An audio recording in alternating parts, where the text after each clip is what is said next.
In this video, I'll show you how to quickly remove duplicates in Excel. Imagine you had a basket of fruits with lots of different fruits inside. For example, oranges, apples, pineapples, mangoes, and you wanted to find out the specific types of fruits that were in that basket. Remove duplicates will be perfect for a problem like that. Let me show you how. Let's look at a quick example of that. So let's say you had a basket of fruits. So different fruits, watermelon, pineapple, grapes, etc. And you just wanted to know what were the different types of fruits that you had.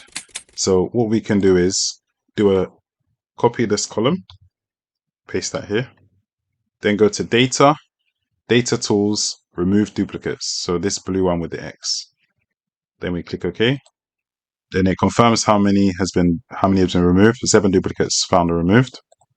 So here we have a unique list. So watermelon, pineapple, grapes, lemon, mango, and apple.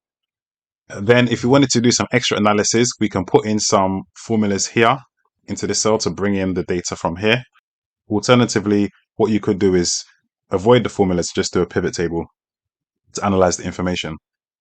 Talking of pivot tables, I did do a video about pivot tables explaining that one. So if you want to find out more, I've got a link in the description box below where you can find out more about pivot tables. So I want to take you through another 2 scenarios. So we've got a class test at Tamarino's. We've got lists of students, got gender, and the test score. We can also look at the table and see if there's any duplicates and remove duplicates. So highlight the table, go to data, and then remove duplicates. I'm just going to go to this one since I've got it here. Remove duplicates. We click OK. No duplicates found. Now, when we look at it, we can clearly see that Cristobal Ronaldo is a duplicate. However, the gender is different and the test score is different.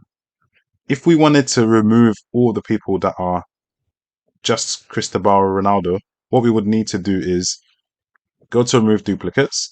As you can see, each of the columns is selected. If we wanted a list of unique names, regardless of if it's a different person, but we only wanted one Cristobal Ronaldo, then we would have to deselect gender, deselect test score, and then we just select this one for name. Click OK, and now you see it. One duplicate has been removed, so we've got Cristobal Ronaldo. Why does it do that? When you do remove duplicates, it checks each column to check if there's a duplicate according to the row. So what it needs to do is pass each of the checks to be able to remove duplicate. So when we deselected it, that's why when we deselected these 2 and we left it with just name, we were able to, because now it only had to pass one check, which was the name, and it was able to remove duplicate. But if we select all 3, it has to pass. So that is correct. It's not a duplicate. This person's a different person. So that's what we want. Let's look at a third scenario. So we've got the class. We've got Cristobal Ronaldo selected, but this time Tracy in HR has made a mistake and has entered Cristobal Ronaldo twice. So we highlight the table. We go to remove duplicates. Each of the columns is ticked. We press, because we want it to pass each of the tests. Is it the same name, gender, and test score? We press OK. And this time it's found it. One duplicate has been removed. So that second Cristobal Ronaldo has been removed. That one was there in error, and we've just got that final one there. Whether you're cleaning up the data or just organizing your spreadsheet, these tips will save you time. Hit subscribe for more, and I'll see you next time.